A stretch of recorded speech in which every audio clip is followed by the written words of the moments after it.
Magandang araw, panibagong vlog naman ulit tayo katropa. Meron man tayong gagawin panibagong video ngayon katropa. Ito ay may kinalaman sa aluminum profile na 7-lead series. Papakita natin dito ano ba yung mga pangalan ng profile na ito, ilang klase ba ito, ano ba yung accessories na ginamit ito katropa, at saan ba ito ginagamit. Yun ang pag-uusapan natin katropa. So kung interesado kayo sa ganitong topic katropa, binanya uli ka na ipapabi na samahan uli at tuklasin natin itong mahiwagang 7-8 series. Ilang klase ba ito? Ano ba yung mga pangalan? Ano ba yung accessories na ginamit? Yun ang pag-usapan natin. Pero bago tayo magsimula katropa sa ating topic, sa ating video, bagong video, kung bago lang tayo sa aking channel, ngayon lang kayo nagawi, huwag niyo naman kalimutan mag-like, share at subscribe. Kung hindi pa nakaka-subscribe dyan, pakisubscribe mga katropa. Isang pindot lang, subscribe, masaya na tayo dyan. At kung nakita niyo yung ating bell button, pakihit na rin tuloy katropa para sa mga susunod nating update, mga bagong video natin. Isa kayo sa Monitopay at makapanood ng press conference ko. So let's go! Lahat ng nakita niyo katropa, aluminum profile na series 798. Dalawang klase ko yung 798, may 2 tracks saka 3 tracks. Ito naman yung nakita nyo, ito naman yung mga accessories para sa panel saka sa screen. Itong bahagi naman na to, ito yung para man sa mga ginagamit sa screen profile. Yan. So isa-isa natin katropa, ano ba yung mga pangalan nito, no? At saan ba ginagamit. Meron kasi 2 types yung ating 7-8 series. May tinatawag na 2 tracks, kung saan nakita nyo yung part na yan, at meron naman 3 tracks. Ano ba yung kaibahan ng 2 tracks and 3 tracks? So, paliwanag natin. Yung 7-8 series natin katropa, meron yan na 2 tracks and 3 tracks. Pero, meron dalawang kategorya yan. Isang perimeter frame at saka isang panel frame. Okay? So, dito man tayo mag-tackle sa perimeter frame. Yung perimeter frame, compose yan ng tatlong section, tatlong aluminum profile, isang seal, ito nakita nyo, seal, ayan. Ito yung header o head, ito naman yung jump, okay. Pero itong tatlong parts na yan ay 2 tracks yan. Paano malaman yung 2 tracks? Meron siyang dalawang seal, 1, 2. Ito yung seal, dalawang release. Sa header naman, dalawang guide din, 1 and 2. Okay? Dito naman sa jump, isa lang yung lagayan niya ng pinakang jump rubber, yung stopper. May rubber niyang dinalagay. Okay? Yan ang 2 tracks. Perimeter frame. So, compare naman natin doon sa 3 tracks. Ito naman yung 7-8 series, 3 tracks. Yan. Simulan naman natin dito sa seal. Yung seal kasi, composition ng 3 na seal. 1, 2, 3. So, pinakita natin doon sa previous natin na itong isa ay intended para sa screen. So, yan ang kinaiba. 3 siya. Then, pagpunta natin din sa header, ito yung header, yan. Itong header. Kung tabangan natin, double head with screen, 3 tracks. May 3 guide din siya dyan. Dito kasi pumapasok yung pinakang panel niya. Guide, yan. Yan, ito, saka ito. Yan, yan yung pinakang guide niya. Yun. At the same time, pag 3 tracks, yung jump niya, mapansin nyo, dalawa yung lagayan ng jump. Yan. 1, yan, saka 2. Yan. Saka mapansin nyo pa, mas malapad to compare dun sa 2 tracks. Okay? Iyan ang pagkakaiba. Seal,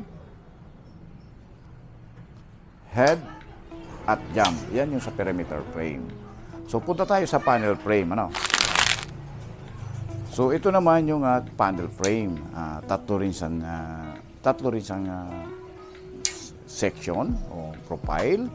Una, ito yung pinakang top-bottom rail. Napansin mo, may lagayan dito ng gulong. Yan. Okay. Ito may yung lock style. Ang palagi kong kinukuha dito, yung lock style parang as Kuwan lang siya, parang tubular, may slot lang dito para lagayan ng glass. Ito kasi yung isa lang, dito linalagay yung glass. Pangatlo, ito yung ating interlocker. So, mayroong may korte-korte dito, mapansin nyo yan. Kasi itong interlocker na to ay dyan nagka-clamp yung dalawang interlocker para nakalak talaga. Yan. Ito naman yung para sa panel frame. Yan. So, regardless kung gagamitin natin yung 2 tracks na perimeter at 3 tracks, pero same lang yung panel natin. Take note. May pagkakaiba yan doon sa screen. Yun ang titingnan natin. Ano ba ginagamit sa 3 tracks, sa 2 tracks na screen. Yun, punta tayo doon. Dito naman tayo sa screen. So, yung screen kasi may dalawang type din. Dalawang category. Iba yung ginagamit sa ating 2 tracks at iba rin yung ginagamit sa 3 tracks. Doon muna tayo sa 3 tracks na ginagamit na screen frame. So may dalawang type class yan. Yung una ito, kung tawagin yan, itong section na to, yan. Yan. Kung tawagin to, 900 series security interlocker. So mapansin nyo, kaya interlocker, mayroon ng pang-lock dyan, oh. Yan. Okay? Ito naman isa, security screen, top bottom rail. Dito linalagay yung ating panel roller. Yan. Okay. So dalawang section. So pero mapansin nyo, pag doon sa single 2 tracks, isang section lang yung ginagamit na yung pang-screen. Kung tawagin ito, screen frame. Isang piraso lang. So, tinatapas siyang paikot. Ito lang yung top, bottom, tapos yung siding siya. Ito lang ginagamit. Yan. So, pero may makita ka rito, kung tawagin ito astragal, ito panel astragal, ito screen astragal. Ginagamit naman ito pag yung panel natin ay apatan. Ito ginagamit. Kasi, kaya optional ito. Yan. Pero pag double lang, hindi ito ginagamit. Ito yung panel astragal, ito naman yung screen astragal. So, napakita natin katrupa, yung ating perimeter frame section, saka panel section, profile. So, dumako naman tayo doon sa mga accessories. Ano ba yung mga ginagamit ng accessories para doon sa 2 tracks, saka sa 3 tracks? So, magkahiwalay kasi yan, may pagkakaiba sa ating accessories. Yun ang tutuklasin naman natin. So, go! Punta na natin. Gawin na natin. Pakita na natin ano ba yung pagkakaiba ng accessories ng 2 tracks sa 3 tracks. Let's go! Lahat ng nakikita niyo katropa, iyan yung lahat ng ginagamit na accessories ng Cemented series. So, may dalawang kategory lang yan, sa glass panel, saka sa screen panel. Doon mo tayo sa screen panel, ano? Sa screen panel kasi, regardless kung 2 tracks o 3 tracks yung gagamitin natin, meron tayong ginagamit na guide. Kung tawagin niya, 4 kinds. Yan. 1, 2, 3, 4. Dalawa kasi niyan, upper saka lower. Yan. Yung guide yan ng panel. Okay? So, tapos meron din tayong ginagamit yan na panel roller. Ito. Yan. Yan. Ito yung panel roller. Yan. Same time, ito yung tinatawag natin na jam. Yan. Ito linalagay natin sa jam. Regardless kung 2 tracks o 3 tracks, yan. Ang panel. Yan. Same time, sa lock naman, may dalawa tayong klase. Sa lock. Meron tayong plus lock, meron tayong cam lock. Yung cam lock kasi dalawang klase ginagawa natin. Reversible or isang direction lang yan. Ito kasi optional. Ito kasi reversible. Ito naman isang direction. Ito naman plus lock. So, ginagamit natin.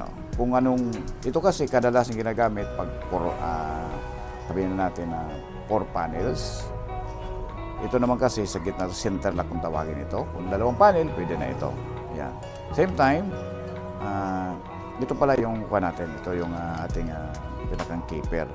So, Yun yung mga kailangan natin gamitin. Pero pag mabigatan, kunyari malaki yung panel, ginagamitan natin ng ito. Yan. Double. Panel roller double. Yan. Pag malaki. Pero kung maliit lang, sliding window, dito lang tayo. Yan. So, gumamit din tayo dyan ng screw para ma-assemble mo yung ating panel. Ang ginagamit natin dyan itong 6x1 saka 6x1/2. Yan. Tapos tox din, gamit tayo. Yan. Yung tox. So ito kasing maliit na screw yan, special screw yan, ginagamit na yan dito sa caper. Yan. Itong caper na loop. Yan. So pag malaki kasing screw ang ginamit mo, tumatama sa glass. Same time, huwag natin kalimutan itong glass. Yan. Ito. 6mm glass. Yan. Ayan, standard natin. So doon sa panel kasi, linalagyan din natin ng muher. Yan.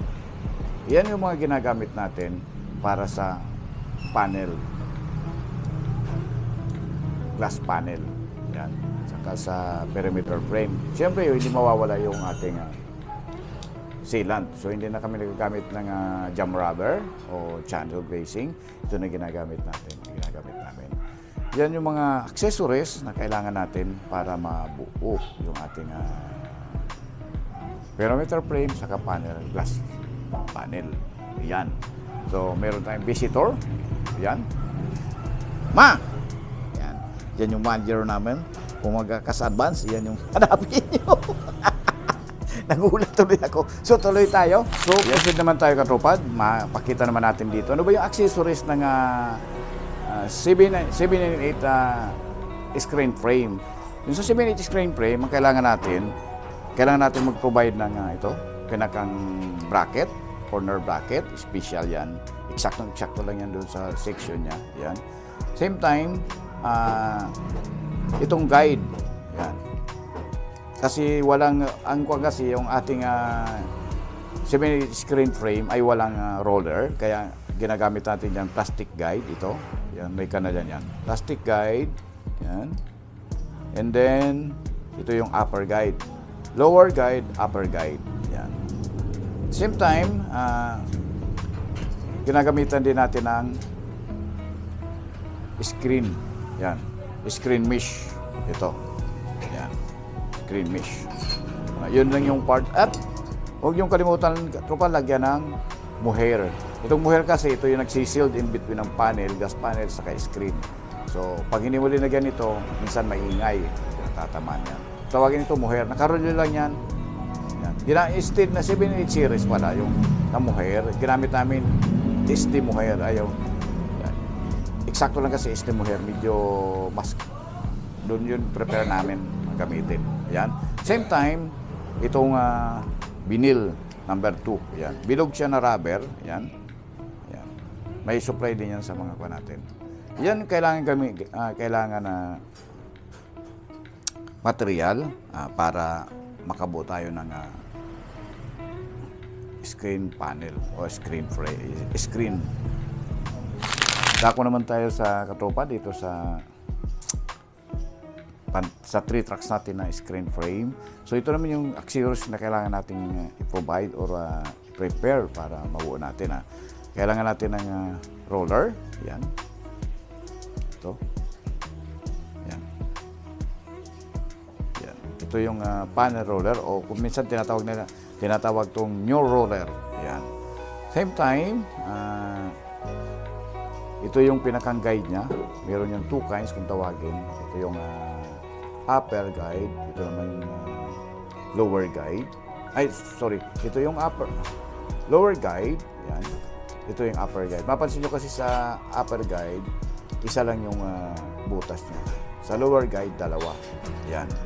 Okay? Same time, kailangan natin ng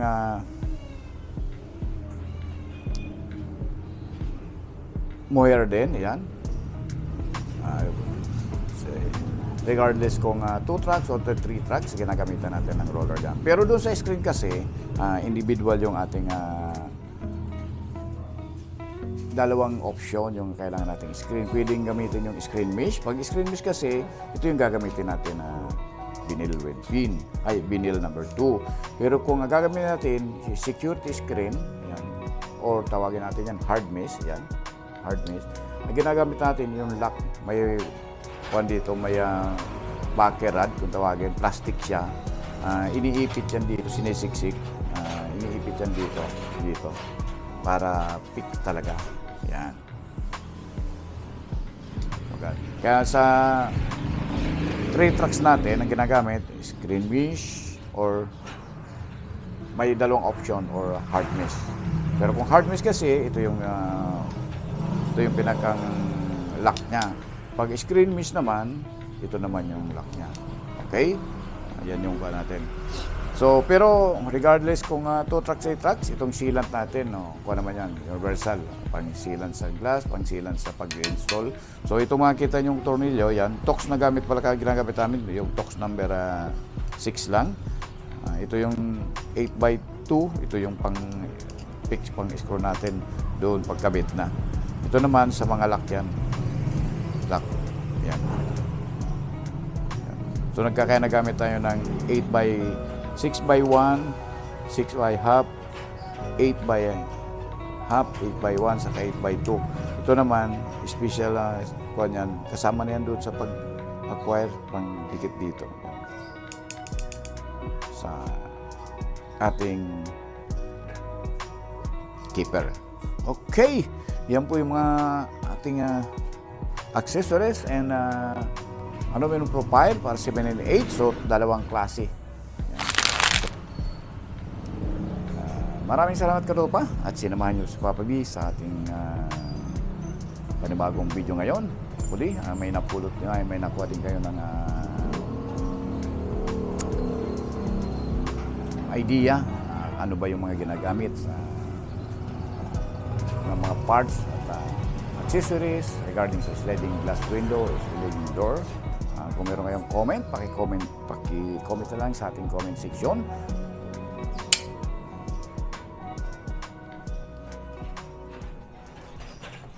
Even when you feel low, you can still go. Even when you feel slow, you can still go. Even when there's no hope, you can still go. I never answer to no, man, I still go. Go, go, go, go, go, go, go, go, go, go, go, go, yeah, go, go, go. Hustle hard, hustle every single day.